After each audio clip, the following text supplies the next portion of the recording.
You are watching Midnight Movie Talk on this rare Monday edition. I am Eric Weber, live from Los Angeles. We are live tonight on a Monday because I had two screenings today and we have to talk about two films. I want to focus everything right now on Prey. Just got out of the film down the street. Thank you, Disney, for having the Prey screening here in Burbank, where I could virtually ride my bike to watch. I didn't, I drove, but I could have. Listen, here's the problem that we have with this film. It's a good problem.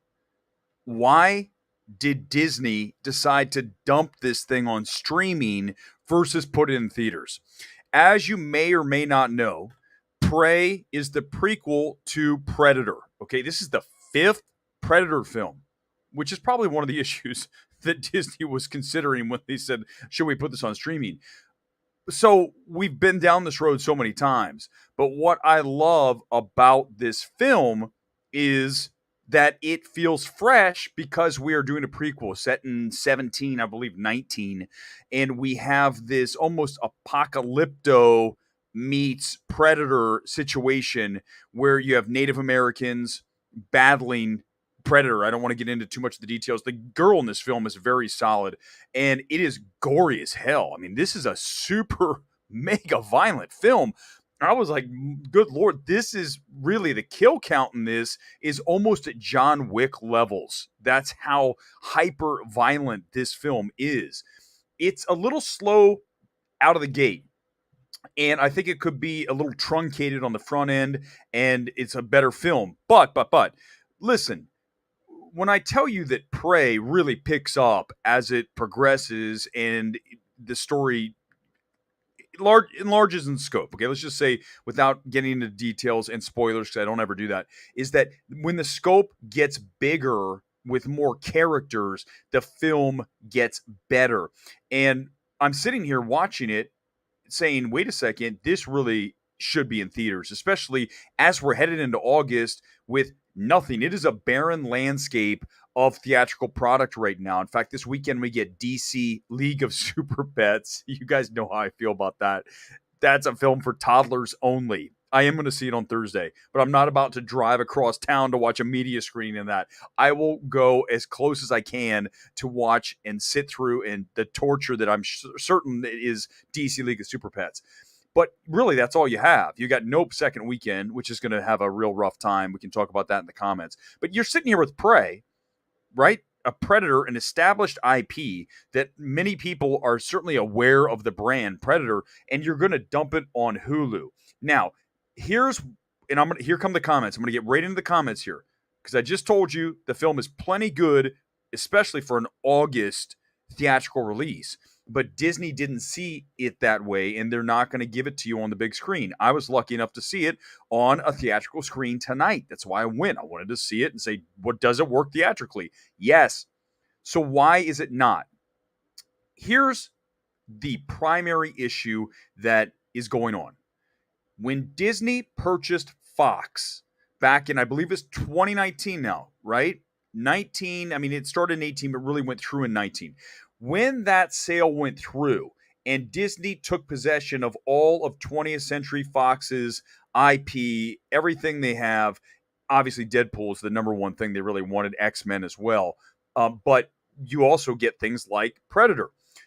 But it seems to be the case that Disney doesn't know quite what to do with this Fox stuff. And we saw it happen right out of the gate with Ad Astra, a film that is far too good to be treated as poorly as it was that award season. They gave it a weird September date, didn't give it any kind of FYC push, didn't even get a screener of the film. If I had a screener of Ad Astra, it'd be behind me. I can promise you that. So it starts with, you start to see problems right out of the gate again with Ad Astra. And now we're still 3 years into the deal, and you're looking at a film that should be theatrical, especially in the month of August, which is right now a wasteland of stuff. We're waiting for Bullet Train, and that's essentially it for the entire month of August. And you're sitting here again releasing Prey on streaming. It doesn't make sense to me. I'd love to get someone on the record from Disney to tell me exactly what the thought process was in making Prey a streaming Hulu release with zero theatrical component. We'll go right to the comments. We're gonna do this. Topic, comments. Next topic will be 13 Lives. My thoughts on that. But Prey is a solid film. I don't think it's a great film, but it has plenty of gore. It's got the young girls very good. The scenery is fantastic. They shot it in Canada, British Columbia, somewhere. And it's got that apocalypto kind of just Native American, obviously. The whole feel of the film and the setting is really spot on. So I like that part of it, and that's why I say it should be on the big screen. It's not, and I want to get your comments right now. Let's get into it. Alex, good evening to you. I get that it's likely due to The Last Predator flopping, but this is a smaller budgeted entry with a unique spin. Bingo. Alex, 100%. Perfect comment. Last Predator, The Predator.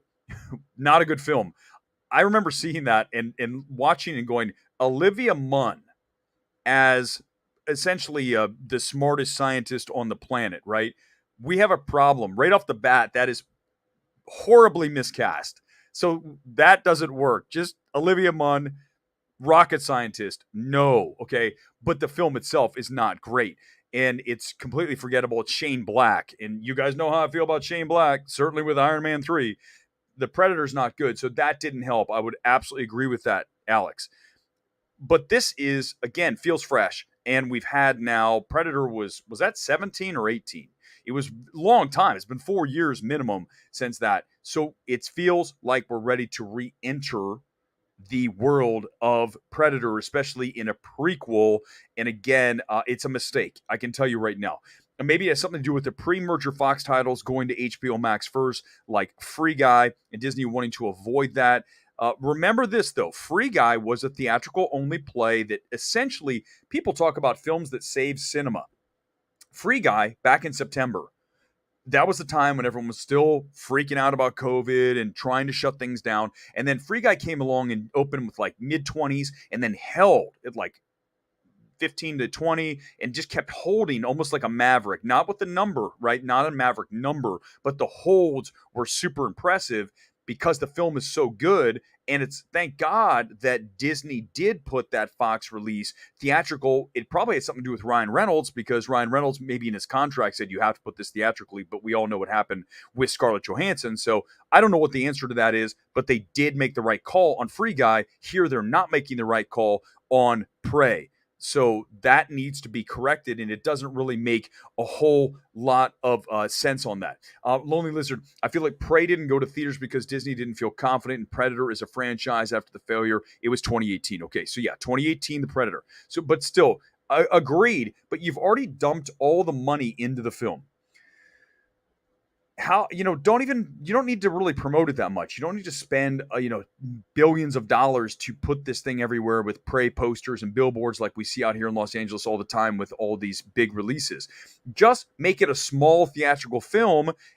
Tell me this, does Prey open to 10 million in this marketplace right now? Can it get to at least 10 million opening weekend? The answer is, you're saying yes, I know you are. At least 10 million. Maybe it pushes a little higher. So it's different, even though I understand the logic there, Lonely Lizard, you're right. But it feels, certainly after watching the film, which they saw, they had to see the final product before they made the decision, I would have absolutely put this in theaters. So I don't know what the thought process was. Wesley, good evening to you. I'm pissed because it might not get a physical release.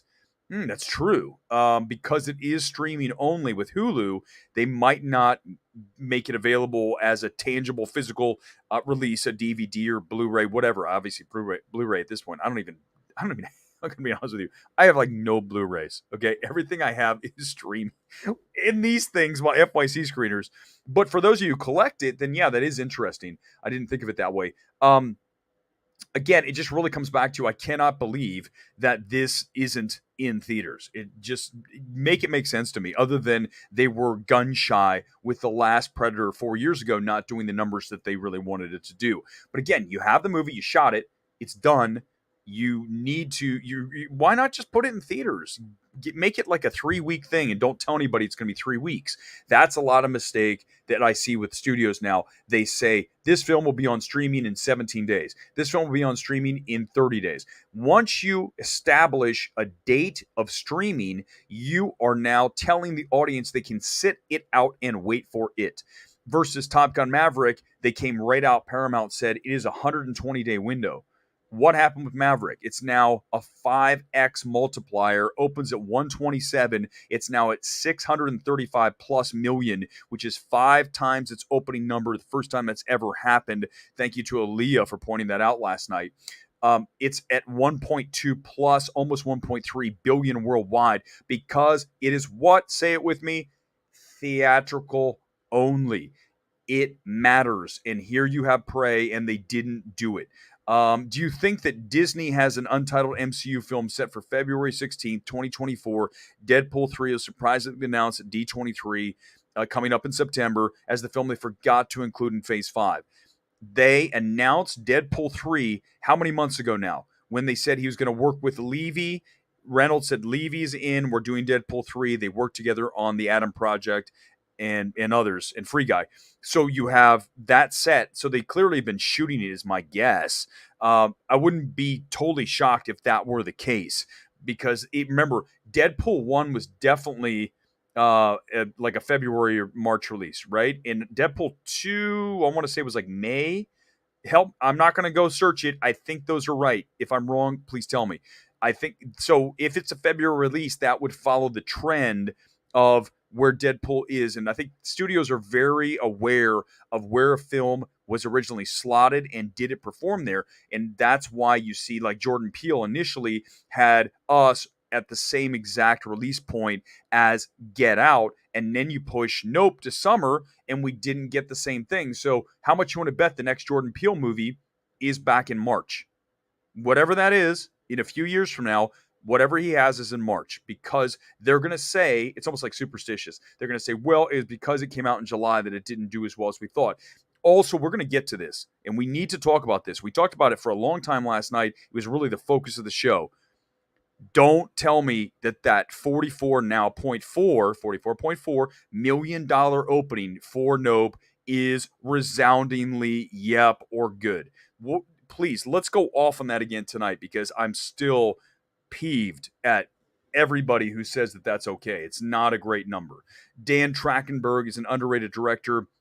10 Cloverfield was a very solid film. I mean, it's one of those films you kind of forget about. But I did like the reveal, certainly at the end. And you've got John Goodman. Hello. So that is, again, that was a Paramount film, because it is Cloverfield, even though it had nothing to do with Cloverfield, essentially. So that is really, I think this is his first film, right? Since that, which was that 2015 or 16? It's a long time between films, but he was obviously shooting this film, and then it sat around. I mean, hold on, let me pull up the Prey. So let's pull up the Prey Wikipedia. I'm curious when this film started shooting, because that'll lead us a little bit to where it was in the pipeline when Disney took over. Okay, so here it is. Here's the wiki page. Let's go down to production. There's development. Let's get to actual production. Okay, so the film began development in 2018. So basically, they greenlit it before they took over. Former 20th Century Studios production president Emma Watts fast-tracked the development of the film prior to her resignation in January 2020. And it was conceived as R-rated. It's very R-rated, super violent. Okay, so let's see here. So basically, this is what we get back to. So we're getting to the answer right now. The reason that this film fell into the cracks is that it was right there in between the merger of Disney and Fox. And then once Disney takes it over, you have new leadership who says, I'm not as into the Predator franchise, therefore let's just send it to Hulu and try to bump the numbers up. Because it's like in sports.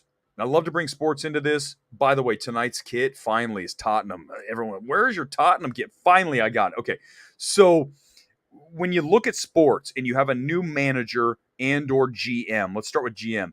GM is going to come in and he's going to reshape the team the way that he wants it to go. Disney took over 20th Century Fox and renamed it 20th Century, and they started to reshape that studio in the image they wanted. They booted a whole bunch of people. They got rid of Fox 2000. Thank God they left Searchlight alone, because they knew Searchlight is very strong at developing films that are award quality. Therefore, you don't touch Searchlight. So they at least left that alone. But the Fox, I mean, they just let so many people go from old Fox when they took over. In fact, last time I was down at the 20th Century lot, I'm still going to call it the Fox lot. It was for, last time I was there was for, good Lord. What the hell was the last time I was there? Was it Eyes of Tammy Faye? But here's the point. When I was walking around the lot, when you used to go there back in 2016, 2017, 2018, before the merger, there were people everywhere. I mean, that was a very populous lot. There were all the studios were in use, every single one of the production houses, and you had people on the lot. When you go back, it's like, it's empty. I mean, it's literally like, where is everybody? And that's what happened, is Disney came in and just cost cut and got rid of so many people, and really just now 20th Century is just absorbed completely into Disney. So it's not even like it's operating separately. It's an entity of Disney, as you guys know. So when it was West Side Story, by the way, last time I was there during award season, but same thing, is that it just feels like it's barren because they let go so many people. So I think Disney doesn't have the same heart in the 20th century properties that the 20th century people did before they were axed. And that makes perfect sense. It gets back to the sports thing. When someone comes in, they reshape the team however they want. I think this is one of the casualties of that. Prey and the Predator franchise. 20th Century Studio films since the merger have flopped at the box office. There's that too. They don't know how to market them. Look at Antlers. I believe Antlers was Searchlight. But either way, that is still, again, under the Disney umbrella. But when you look at people said they didn't know what to do with Antlers.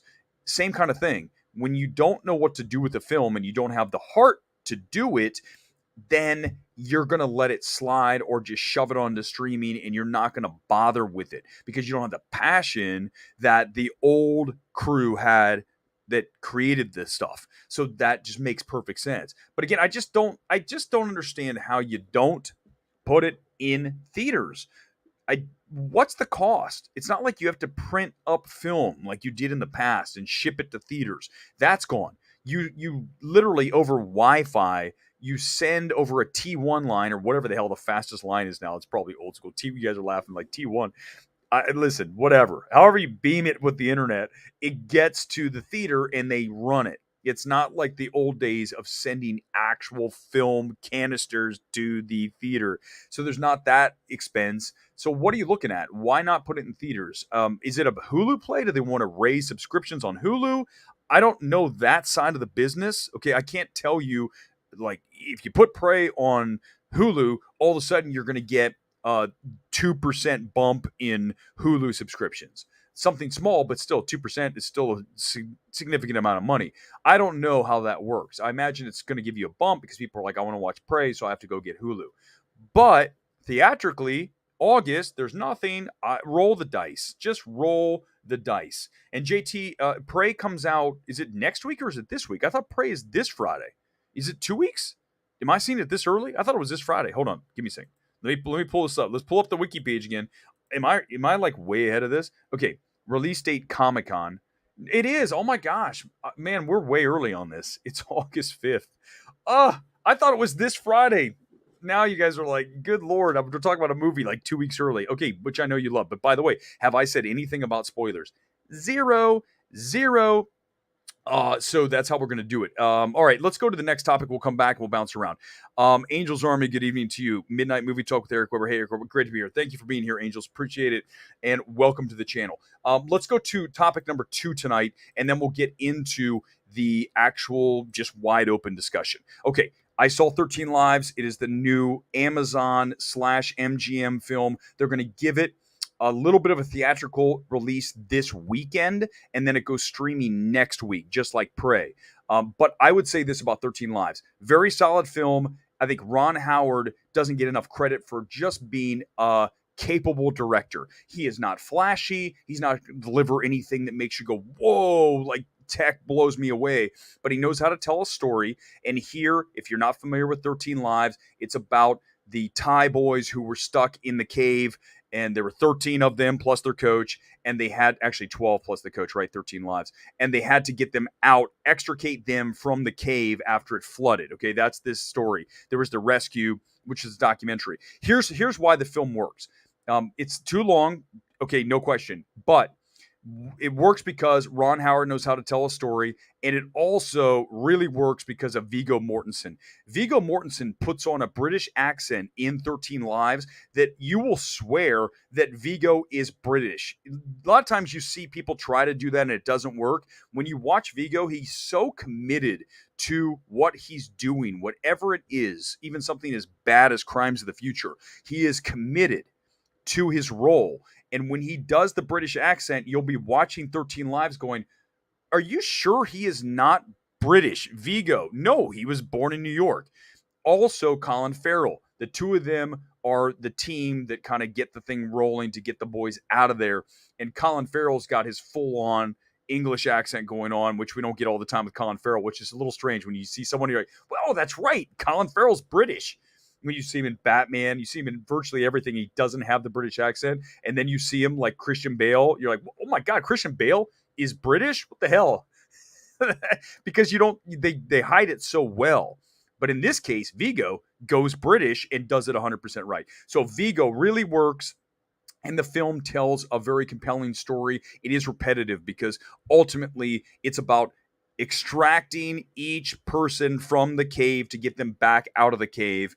And think about that. Of course, it's repetitive because you're doing the same thing 13 times. Okay. So as an awards film, I will say if I were pushing this film as an awards film, which I don't think it's going to get to that level because it's an early release and it's not quite at that level where it's like, wow, right? Next level, let's push this for all kinds of things. If I'm doing one thing with this, I'm taking Viggo Mortensen and I'm slotting him supporting because it is an ensemble, so you can do whatever you want with the cast. There's no real pure lead here because everybody's got a little bit of time on the screen, but I would say Viggo's really the lead. But to get him a nomination at the Oscars, you're going to slot him supporting so that it's easier to try to land that.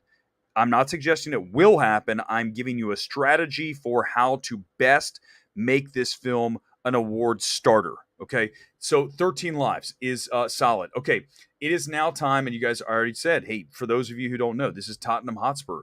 Finally, I've got this kit rocking tonight on this Monday. Thank you for being here. It is open discussion time. Let's get to it. More comments. We're going to jump into whatever you want to talk about because it's open discussion time on MMT. And we start with this, Nico, finally with the Tottenham jersey. Thank you, sir. Yes, goated status with this tonight. I have officially entered, by the way, let's see, where am I? Not one Premier League patch, but two Premier League patches tonight. Let's go. All right, let's see what else we got here. Let's go to you. I did buy a ticket for DC League of Super Pets, JT. I don't want to see the film, but why not? I mean, it's part of A-list. I will watch it, and it is going to be completely forgettable. Are the reviews out? Someone tell me if anyone said anything positive about the film. I'm sure it's not unwatchable. It's just the childish toddler humor that's not going to work for me. I know that. And like, look at the trailers. It's like, what am I watching here? Alex, as good as the movie is, I'm never engaged with the movie compared to a theater. 100%. I'm always tempted to be on my phone. Long live cinema. I agree with everything here, and that's why I'm glad I didn't watch Prey at home because there are moments where you will check out. 13 Lives for sure. If you watch 13 Lives on streaming, I would recommend you do it in 2 nights. It's an hour and 20. Cut it at an hour. Watch the other hour and 20. Because it has moments that lag and it's repetitious, and you're going to end up going, and then you get on your phone, right? And then you're taken out of the film. Theatrical always wins. The only way theatrical doesn't win, and I always, I have to give you this, and is when someone's on their phone, someone next to you is having a conversation, talking about the film. How many times have we said this? If you go to a movie, there is zero reason for you to say anything to someone next to you on either side in front. Nothing needs to be said between you and another human being once the film starts outside the trailers, and here comes Universal logo, Warner Brothers logo, Disney logo. It is time to shut up. And at that point, you need to not say a word until the end credits roll. And then at that point, you can possibly whisper to the person next to you whether you liked it or not. Otherwise, it is a no talking zone for the entirety of that film's runtime. It's that simple. There is no gray area here. You should never talk in a movie, short of you just got a text from somebody and you shouldn't even be checking your text. Come on, really. If you do, and it says literally, oh my God, this is we have to get out of here. It's an emergency. We got to leave. Otherwise, don't talk to the person next to you. Ever. I'm going to splice that, and that's going on Twitter tomorrow because that needs to be said. Tell me why you ever need to talk in the theater. You never need to talk at a theater for anything. Even to like make some loud comment. Like there were two people behind me tonight that literally were like, yeah, I'm just like, it's first of all, it's not that exciting. Prey is solid, but it's not great. And it's like, do we not know how to act inside of a theater? So it's just don't do it. Don't be the person who talks in a movie. There's no reason to do it. The only reason to do it is because you're an asshole. That's the number one reason. Because you're an asshole and you want to just okay. Tell me I'm wrong. First of all, when am I ever wrong? Second of all, am I wrong? No. You have no reason to ever talk. Gabriel, good evening to you. Eric, what you said about the DVD DWD date may or may not be a huge problem since Joker also was released on October 3rd. They managed to do a great campaign for that movie. Okay, let's see. It's going to be released in September 23rd. You're talking about Don't Worry, Darling. Thank you. I just sit there and figure out what the acronym was. It's going to be released September 23rd, 10 days apart from that. Warner Brothers has Elvis, and they have nothing else. Thank you for bringing this up.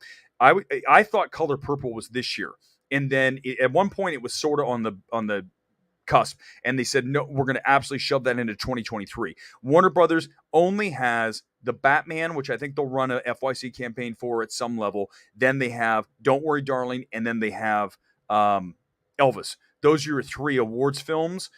Again, but here's the problem. Okay, that's a good comparison. Gabriel, I love the comparison about Joker being only 10 days outside the window versus Don't Worry, Darling. Here's the issue. This is why Joker worked, because Joker was early October, had buzz, and opened at 90 million and is $1 billion worldwide. Don't Worry, Darling won't have that cachet going forward from a box office perspective. Therefore, it won't have the same, notoriety and just noticeability going for it because people are not going to go see Don't Worry, Darling on a level that's Joker. The reason Joker got by with that earlier release date was that it was super controversial. It made $1 billion, and Warner Brothers pushed hard for that film. That's why it's different, although I understand what you're saying with the date. But you also understand what I'm saying with the difference between a film like Joker that is all-encompassing and really takes over the landscape of what everyone is talking about. It is a film that cut through the absolute clutter. I mean, think about how much noise we have in this world, and to have a film cut through like Joker, like Top Gun Maverick we had this year, where a film breaks out of everyone's tiny little bubble, and you have no choice but to be aware of that property. And that doesn't happen often. It happened with Joker, Top Gun Maverick, most Marvel movies, obviously No Way Home, which is a Marvel movie. But these doesn't happen often. So Don't Worry, Darling won't have that going for it. But that's a great comment. I love talking about that stuff. Gabriel, thank you for bringing that into the MMT discussion tonight. Shane Black's Predator is one of the worst movies I've ever seen. Vault of the Future, I don't remember it much. I remember seeing it, thinking it's not good, and remember Olivia Munn being horribly miscast as the brilliant scientist. I went, wow, that was certainly something. And do you remember that also? Olivia Munn went off on something during the Predator press tour. There was someone in the film that was a friend of Shane Black. Okay, I'm going to try to recall this. I'm sure there's an article, you can find it, and help me out if you remember this. There was someone in the film The Predator that I don't know, was it a sexual assault? I'm not sure what the person did, but Olivia found out and then started going to the press saying this person's in the film, he shouldn't be there, and apparently they cut the guy out. But he was a friend of Shane. he had some kind of criminal record or did something that was not good. I believe maybe it was sexual assault, but Olivia Munn went after it. But then she went on and started trashing Fox and all this. And I'll tell you what's interesting. When that whole thing happened, is that Olivia Munn was very adamant about it. And there's nothing wrong with that. I'm not suggesting that there was, but I will say this. When you do that and you attack a studio the way she did, which she did back then, because she was going after Fox for doing that, it's a small world out here in Hollywood.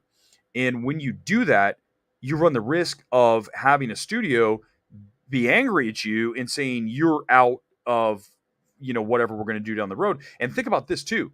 What's the last film Olivia Munn did? I mean, it really was The Predator. The last major studio film that Olivia Munn was in was The Predator. So what I'm saying all kind of ties together, right? So Hollywood's small. It's a small little system where everybody knows everybody, and that's why you don't want to piss someone off. I'm not suggesting she shouldn't have said something. It's just the way you go about it. So let's just talk about this, that Hollywood is a small world, and if you make enemies, you're in trouble. That's why I'm in trouble.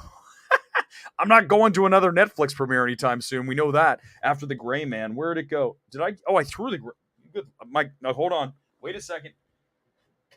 Oh, but I do have my Gray Man popcorn box. I still have Ryan Gosling and Chris Evans popcorn box. The popcorn's long gone. If I would have saved that, it'd be like green and stale. But this is going to forever have a place in the MMT studios. But yeah, The Gray Man, when I trashed that film, I don't think Netflix is very happy. So you have to watch it. But at this point, who cares, right? I mean, if you have to be beholden to the studios to say good things, then what are we doing? You're not a film critic. You're not an evaluator. You are a shill. And I will never be a shill. It'll never happen. Whenever someone calls me a shill, it happened after I loved Thor. I really like Thor. I think it's a very entertaining film. Thor 4.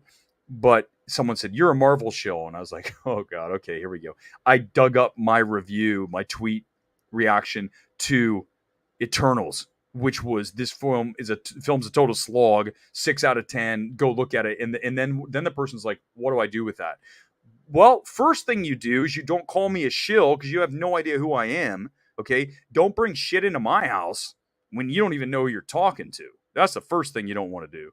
And anyone who knows me knows my track record is you don't know what I'm going to say about a film because I do not play favorites. I am objective with my reviews. So if I come to you tonight and say that Prey is solid and it should be theatrical, then you know I believe that. I'm not just saying it because I want to get on Disney's good side or something, or Hulu, or, well, it's all Disney, but you guys know what I'm talking about. Oh, okay. Sorry, Vol of the Future. I missed this.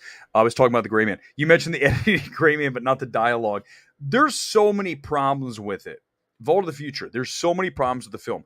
I'm trying to drill down and only laser focus on one thing that's wrong with The Gray Man. There's not just one thing. There's multiple issues. But the editing is the number one absolute destroyer of that film. It makes it unwatchable in those action sequences that should be riveting stuff, and instead there's so many edits within each thing that you lose track. Did you see the jumping out of the airplane scene with Ryan Gosling? How bad is that? That is one of the worst shot film scenes that I have seen in many, many years. And The Gray Man's bad, and now you guys have had a chance to see it. So I'm so excited that you have, and now you agree with me. No one's coming in here saying, "Oh my God, I saw it and it's good." What are you talking about? Todd, fantasy question: what would open bigger if they open wide? Prey or 13 Lives? This is my kind of Todd. You're a box office nerd like me. I love it. If only we could bring in one night. I'm gonna get him to come on. We'll get Scott Mendelson to come on, and you talk about a box office nerd. I say that with as much love as possible. I mean, Scott's awesome, but he is the biggest box office. He can tell you the opening of a film from 1987. He can tell you exactly how many theaters it opened in. He is the Rain Man of box office. Okay, so he would be great. If they both open wide, Prey or 13 Lives. Prey makes more money than 13 Lives. I've got Prey at somewhere between 10 and 15, and I've got 13 Lives at somewhere between 5 and 10. Is that good? I think those are two good numbers. So as I say this, and I answer your question, Todd, great question. Why is Disney giving up $10 to $15 on opening weekend? $15 million, $10 to $15, $10 to $15 million. on it doesn't make sense. Make it make sense to me. How do you give up 10 to 15 million dollars and just do a 3-week theatrical window? AMC and Regal have shown that they will work with studios like Universal when they did that 17-day window. Now, maybe things have changed because when that was going on, AMC and Regal were just trying to get anything because everyone was dumping everything on streaming. They needed people to come back to theaters. So now they might not be so reticent to agree to this. But why not try? Say, hey, can we do a 3-week window on Prey? And you have all of August. It ends up banking like, let's say $45 million. Maybe it's 50. $50 million in theatrical cash. I think that's very realistic. Don't you guys for Prey? I mean, I don't see why not. I mean, look here, Gone Girl. The Predator opened at 24, so Prey would definitely make 10.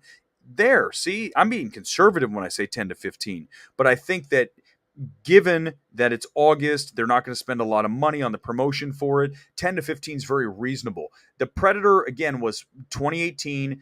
I will admit this, that the movie-going landscape is different now, but it's got what you're seeing is if the right film comes out and it's released and people are excited about it, they will come to the theater to see it, such as Top Gun Maverick, such as Dominion, which isn't a great film, but they came. Minions. Black Phone has done very well. It's almost up to 100. Elvis is over 100. These are all people came out to see these films. So if you build it, they'll come. So Prey could do a good number. I think that that's good. Thank you for perfect timing on my comment, Gone Girl. Shane Black's Predator was awful. Terrible editing. I've got to go back and watch it to remember how bad the editing was. I just can't get past Olivia Munn as the rocket scientist. At that point, I'm out. It just didn't work. Simon, good evening to you. Cinemas are crying out for more big screen content. The value of movies decreases by going straight to streaming. Everyone is losing when they could be winning. I feel like, Simon, are you me? Did I write this in an alternate multiverse and put it on the show tonight? I have not done that. I can't do that at the same time. But this is exactly what I always say. I did a whole Film Courage bit about this, that when a film is theatrical, it carries much more cachet than straight to streaming. That's why you're probably not as excited to see Prey movie as you would if it were coming out in theaters on Friday versus, as I go tonight, go look at the tweet when I was sitting down to watch, coming to Hulu, and you're like, instantly you go, oh, a little part of your soul just goes, ugh. It just feels like you just, that's meh. I mean, the whole thing's brought down by the fact it's going straight to streaming. Anytime I see a straight to streaming movie that's coming out, I don't really have any interest in watching it because it's not going to be an awards film. It's not going to be a major film, because if the studio believed it was going to be major, successful, awards, any of these things that we want to look through the prism on, is that it is going to be in theaters. Because why would you not put it in theaters to make some money and also to raise the cachet of the film, especially an awards film? So Simon, great comment. Thank you for joining. G, good evening to you. And hey, is that water? 2 things of water. G, thank you for joining tonight. Really appreciate it. I saw you got DC Super Pet tickets. Can't wait for that review. Thursday night could be the best. I got to watch that. There's no way. I don't think I'll ever be able to top the Gray Man hour of ranting and raving for 60 straight minutes about how unwatchable the Gray Man was straight out of the theater. It's going to be very hard. It'll take a long time for me to see another film as wretched as that film, as the Gray Man. DC League of Super Pets will probably just be like me stone-faced for an hour and 40 minutes as this thing washes over me. And I'm like, oh my God, why did I do this? You know why? For you guys. I'm going to suffer through it for you. I did not watch Paws of Fury because Paws of Fury was a non-starter. Nobody cared about that film. It opened at $6 million. It's at nothing. It's never going to be an awards film. It's not going to be in the animation discussion. It's out, okay? So this is different because it's DC, because it does have the CBM right connection, even though it's not by any means that. By the way, when I got my tickets today, whenever I get tickets like on a Tuesday for a Thursday night screening here in LA, you look at like the Dolby or IMAX and you're talking about 70% of the seats are already gone. For DC League of Super Pets, it was like a smattering of people in the middle, like 20 seats. I go, oh my God, I'm going to go see this in Dolby on Thursday. I kid you not, it'll be 1/4 full at like 4:40. So tune in to get your always exciting DC League of Super Pets reaction straight out of the theater. Theatrical releases really matter. It makes a difference for sure. Feel bad for this movie. Gabriel, another absolutely good comment. 100% you're correct. Stanford, back to you. Welcome back tonight. They're saving the big announcements for D23. That's the next big thing for them in Anaheim. They are going to wait for that. Comic-Con's not a Disney event, so why would you give your best, even though Black Panther was very good, but give your very, very best stuff? Black Panther, you needed to get started now because you got a 4 month. You need to get the trailer out and all that, so the timing was right. But as far as unleashing everything at Comic-Con, no, we're going to do that at D23 for our hardcore Disney fans, right? Again, hot man. Okay. Well, I mean, it's Tottenham Hotspur, so I assume you're talking about that, G. Thanks for joining tonight. Nick, good evening to you. Very excited for 13 Lives. Backdraft is my fave of Ron Howard. Ron Howard hasn't had a really great film in a while. I think 13 Lives is his best film since, what was the F1 film? I want to say Speed, but it wasn't Speed. It was, with Chris Hemsworth, if you didn't see that. He was the F1 driver, and you had the oh my god, I almost forgot. I'm forgetting his name. Daniel Bruhl. That film's very good. That's Ron Howard. That's his last good film. And then you have this, which is very solid. I won't say it's a great film, but I think that it'll do very well with the average streaming audience because it's going to be theatrical for a week. So I can't say the movie going audience very much with that. But I think it's a very competent and interesting enough film. It's not great. I'd probably give it an 8 out of 10. I'd give Prey a 7.5, 8. And the end of Prey is better than the beginning, but all in all, it's pretty good. It's good enough for theatrical for sure. This is good. Superhero movies. Thoughts on the 91% audience? Is it at 91? You're making now. I'm gonna absolutely go into Rotten Tomatoes and look. This is. I'll watch out. Eric's gonna go off. Eric's gonna go off. It's about time. I've been very subdued. It is now time to absolutely go off on the Gray Man. Where is it? Where is the Gray Man? I don't even see it listed. Because it's not theatrical. That's why. Hold on. It's not even there. Give me a second. I'll get it there. Let's see what the number is. Let's get a live Gray Man audience number right now. Oh my God, it doesn't even pop up when you put in the Gray Man. Oh, okay. This is good. Okay, share screen. Here we go. Give me 1 second. All right, so this is the review number. The Rotten number is absolutely dead on. I mean, it should be a lot lower. It is at 48%. Okay, but yes, thank you. You're very well informed, Nick. The audience number is 91. My thoughts on that: the audience is dumb. That's my thoughts. I mean, how do you give this film 91%? It does prove to me that it shows me that the average moviegoer, we'll just use moviegoer, even though this was only in theaters for a week, is they really like simple, very non-brain cell usage films. That's why you have a film like Nope that is challenging, not do as well, and have that B cinema score because it challenges the audience. Whereas the Gray Man doesn't challenge. Well, actually, I want to retract what I just said. The Gray Man does challenge the audience. It challenges the audience to figure out what the is going on in the film. That is a major challenge that the Gray Man lays out there. In fact, I'd argue that challenge from the Gray Man to figure out and decipher what's happening in the film is far greater than trying to determine how Gordy fits into Nope. There it is. There's the soundbite tonight. That was it. So I think that it's, again, a proof that the average moviegoer has a syndrome of wanting just really basic things, right? And that there's nothing, we know that already. But still, 91% is crazy. How you watch that film and not make it rotten based solely on the editing is befuddling. I will never be able to figure that out. So it makes no sense to me whatsoever. JT, Comic-Con affects Nope's box office. Well, yes and no. I think that's not the number one reason. We talked about all the reasons why Nope's $44.4 million debut is not, or didn't quite light it up like it should. It should have been at 60 plus, and anyone who says 44.4 is good or acceptable is either in the pocket of Universal or not very good at box office reporting. I sent the tweet out earlier. I do not like when I read something that is spun in a way that is not accurate. And when you tell me that Nope is a success at 44.4 million debut when Us was at 71. So you're looking at a difference of roughly 26, 27 million. That's a lot of cash. The difference between that is a massive chasm of cash.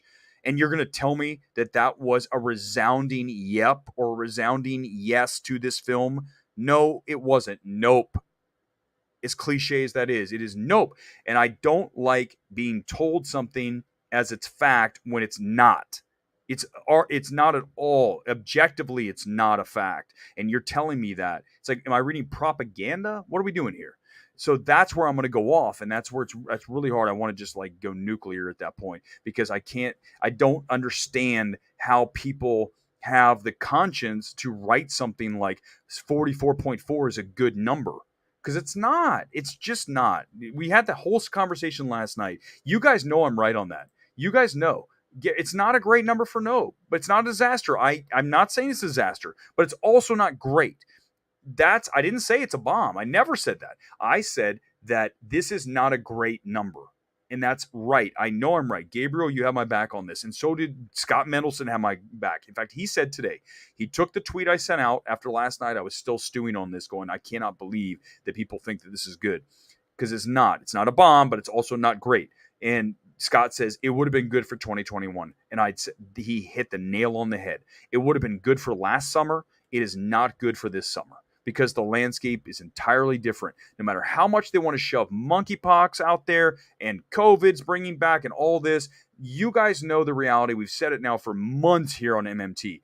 The average person is done with it. They are not living their lives or basing anything they do around the fear of COVID, monkeypox, name some other virus. It's done. So as much as they want to keep doing that, it's over. The game is over. Okay?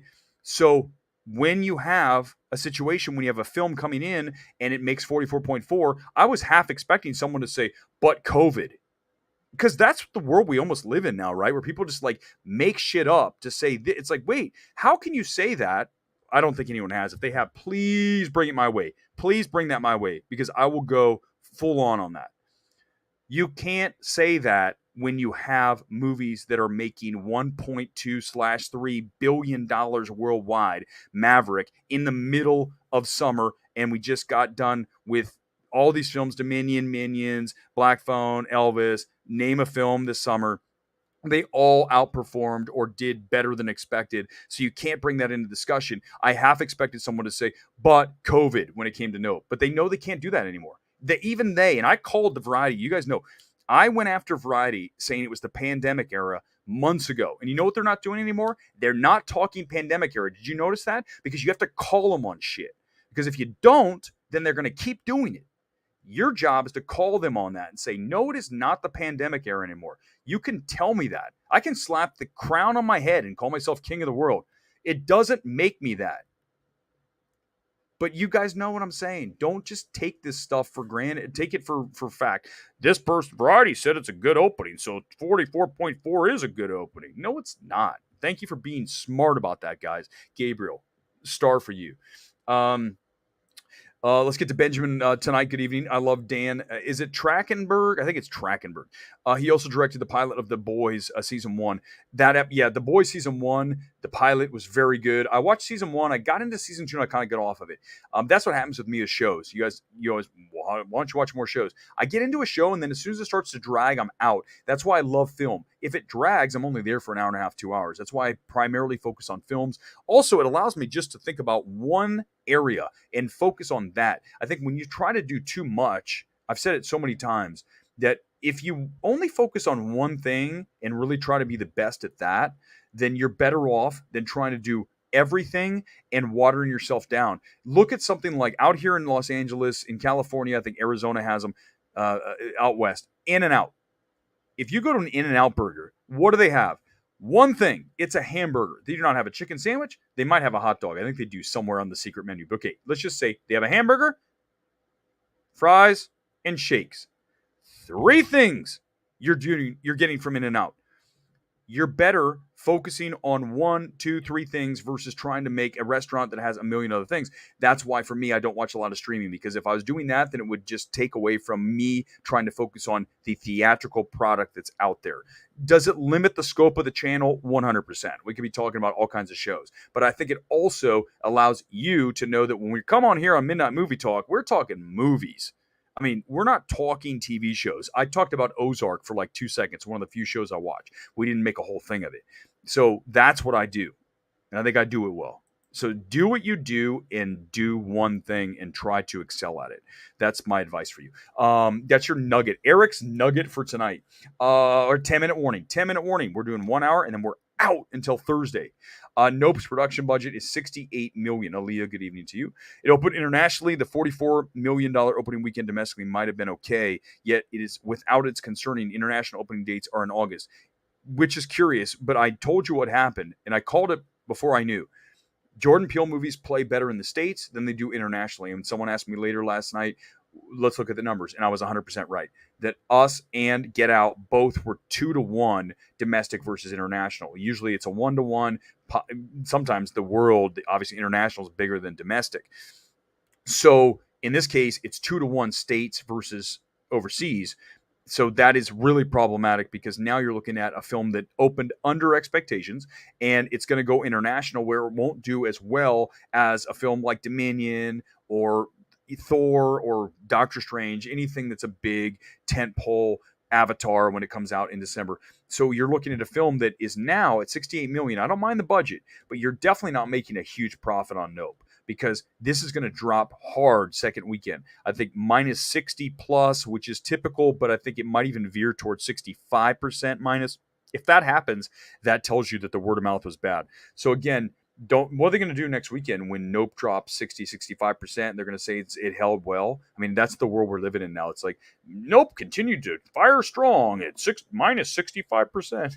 Okay, if you say so, guys. If you say so. I think Thor 4 is not doing as well as it should because it's not a good movie. You know, I disagree with that. I do. Bad writing, too many jokes. Majority of them don't land. No one wants to sit through that multiple times. I sat through it twice. I liked it the second time. I don't want to see it a third time. I don't want to see a lot of films a third time.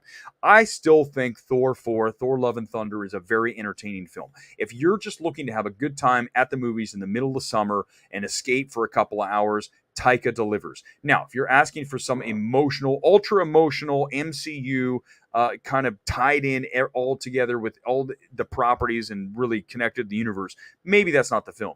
But that's not how I watch it. I told you guys forever that when I watch a film, it's always about a self-contained film. I don't try to measure it to the other things.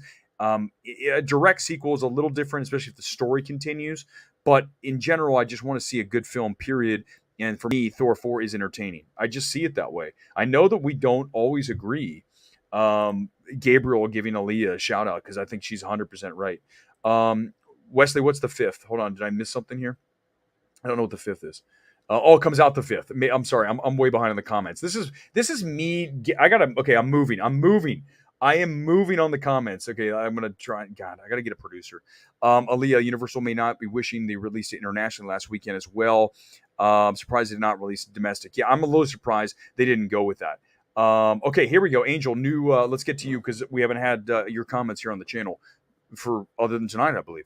For someone who works at AMC movie theaters, it seems like Disney will only release a 20th century movie. It's worth it. Ron's Gone Wrong, which did not do well for them. Bob's Burgers, which did pretty well. And then The Kingsman. Yes, those are all great examples. I love having a movie theater employee here. Angel, welcome, because we love you guys and all you do for us, because I love the theatrical experience, and you guys bust your ass cleaning out the theaters, getting them ready for the next audience, loading up the popcorn, all that stuff. You guys are doing an awesome job. Yes, all that is accurate. I would 100% agree with that, Angel. And I think that, Bob's Burgers is probably the Kingsman did pretty well. Actually, the Kingsman did surprisingly well weekend after weekend because it didn't open huge, but it opened during Christmas time. And it was one of those movies like, I've seen everything. Let's go see Kingsman. By the way, I think the Kingsman, the action sequences in the back end of that film are amazing. Like, it's really strong. It's very good, very good. Colin Farrell is Irish and Christian Bale is Welsh. Okay, so when I just say I'm just including all of England, even though I know Ireland. Not. Okay, just let me do all of the United Kingdom. Can I please just do that when I say British accent? Come on. But you're right. But again, Viggo Mortensen in 13 Lives, you're going to be like, this dude's fully British. What's going on? Oh, hold on, we got a new one. Is Prey woke? Okay, these are good questions. I like having these. Is it Satvik? Okay, so is Prey woke? Okay, well, if you consider the lead of the film a young Native American, I don't know if she actually is the actress who plays her, but she in the film she is a young Navajo. She is the heroine, and she does battle with the predator without telling you what happens. So if you consider that woke, then yes. Otherwise, I don't see too much. But I definitely will admit to you guys, and I don't want to go down this road too far, but I will admit that Disney often does have a lot of female leads in action roles, and or just taking over. Like, look at a film like Cars 3. Not a huge fan of Cars 3, not because it's Cruz Ramirez who takes over, right? It's not because it's because the character Lightning McQueen, who's a racer at heart, bows out to let her do her thing. And I understand the emotion of that, but I just don't. For me, it doesn't ring true to his character. But in this case with Prey, I don't have I think she's very good. She has a very good, very strong screen presence, and she's a total badass. So again, I wouldn't call it quote woke. You guys know how I feel about woke, but I understand. I know what you're asking when you ask that question, so I can at least talk about it because I do understand the criticisms that are levied against properties that are quote woke. I understand. Here's how I'll defend or how I'll actually describe what woke is to me. Woke to me is when a film or any property that's entertainment, whatever you're doing, when you're forcing something that does not feel organic, then to me, that is what I would call woke, even though I do not use that word. It needs to feel in the service of the story, and it needs to feel organic, so that if you're doing something to do it, to check a box, that's not going to feel organic. It just won't. It won't ring authentic. And that's where the issue comes in. So I guess using it through that lens, then I would say no, Prey does not feel quote woke. Sorry, I gotta get this, Alex. How's the video sound quality in the early screening auditoriums? Probably could be better. I don't understand that question. Okay, early screening auditorium. You're saying like where they show it tonight? Well, tonight it was solid. Disney uses theater in the back. I want to say it's like 7 or 8. It's a big theater. It's not Dolby, it's not IMAX, but it is a very big screen. And all the AMC Burbank screens are solid. It's LA. They're not going to give you junk screens. It's just that wouldn't work here. People would be furious. There's too many entertainment people out here. Yes, Gone Girl, I am seeing Super Pets in Dolby. Because why would I, if I'm going to go see Super Pets, I'm going to see it in Dolby. Are you kidding me? Poor DC and their middling SDCC panel. Comic-Con, unfounded Cavill rumor. Who spread that, by the way? The whole Cavill's coming back. By the way, credit time for me. Pat yourself on the back, Eric. I told you guys about Henry Cavill. What did I say? And I've said it so many times, and I'm right so often. I'm sorry. I just got to say it how it is. I'm right so often. Henry Cavill. If I'm Henry Cavill and you look at what he's been doing lately, he wants to get away from Superman. He does not want to be Superman for the rest of his career. And the more he does Superman, the more he is Superman, which sounds incredibly basic what I just said, but think about that for a moment. The more he does it, the more everyone just assumes that's all he is. You do not in Hollywood want to be typecast as only X. Ask Daniel Craig about James Bond. Why do you think he stopped finally? He made zillions of dollars off of that franchise, but he knew that he had to get out if he wanted to make other films, which he started to do. We saw with Knives Out. But he also had some other films. What was it? Something about House? What was it? Something House. Safe? No, it wasn't Safe House. It had his wife in it, Rachel Weisz. It had him, and it was a total bomb. He tried to get out of the James Bond shadow, and he knew he had to get out of it because you don't want to just be that one thing. I think Henry Cavill, if I'm Henry Cavill, as much as I would take the paycheck for sure, but I don't think that he doesn't want to just be Superman. So that's why I said that. I told you guys that that's what's going to happen with Henry Cavill. 5-minute warning. 5 minutes, guys. Nick, got my ticket for an early fan screening of Bullet Train in Dolby next Tuesday. Thanks to A-List. Has to be semi-decent if it's getting an early screening. Agreed, Nick. If a studio is going to do one of those early access screenings, they are confident enough in the film to let it go. They did Black Phone the week before it opened. In fact, they started screening that really early. They knew the Black Phone was solid. It is. So they're doing a Tuesday night screening of this. If you have AMC, I believe Regal's going to do it too. Go see Bullet Train. I'm going to see it Monday. I'll have thoughts on Bullet Train on Monday night, spoiler free. We just talked about Prey and 13 Lives tonight with 0 spoilers. That is very hard to do. So I want to reiterate and make sure you guys understand that whenever we discuss a film, we are not going to talk about spoilers, except for last night when I mentioned something about Gordy. I screwed up. I admit this. I apologize. Whatever. It happens. But I didn't say anything about Prey. What happened? None of that. It's always just about the general overall feel and dislike of a film. It's never about specific elements, because then you're going to watch the film and you're going to be like, what the hell? You just ruined the film for me. Okay. Last one tonight, because this sounds like a fun one to finish the night out with. Quick rant. I hate when people don't sit in their assigned seats. Like, you pick that seat, so don't be sitting where... It doesn't happen very often. But when it's like sold out, you need to be sitting in your seat, because someone's going to come in and you're going to have to move and they're going to raise a stink. But yeah, I would agree 100% Gone Girl. It doesn't, for press screenings, press screenings are cool, like tonight for Prey. You check in and you go in and you sit down wherever you want. It's old school. There's no, you go down to D11. You just go in and find your two seats, which I like because that's how it used to be for me. But now that I have the app and I get a ticket ahead of time, I have no problem sitting in a assigned seat because I know where I like to sit. Exit row. I don't want to be in the middle of a row, especially in Dolby, where you're jammed in there. And if you have to get out with the recliners up, you're working with literally like 10 inches of room, and you're going to bang into someone's foot. And sometimes someone's going to fall over the side because each one's like an elevated thing, right? So someone's going to fly over the side at Dolby. So I like to be on the exit row, just like on a plane, so that you can get up in a long film and hit the restroom because you're in the exit row. That's my choice right now. It's a little closer to the screen, but that's where I like to be.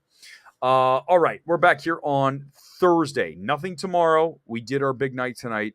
Thursday, DC League of Super Pets, box office predictions for Nope and DC League of Super Pets. And I was going to say you could watch Prey, but it's not out till the 5th. But you'll be pleasantly surprised by the film. Disappointed, though, it's not theatrical. I think that's the takeaway tonight. Thank you for watching Midnight Movie Talk. Back here on Thursday. Until then, good night from Los Angeles.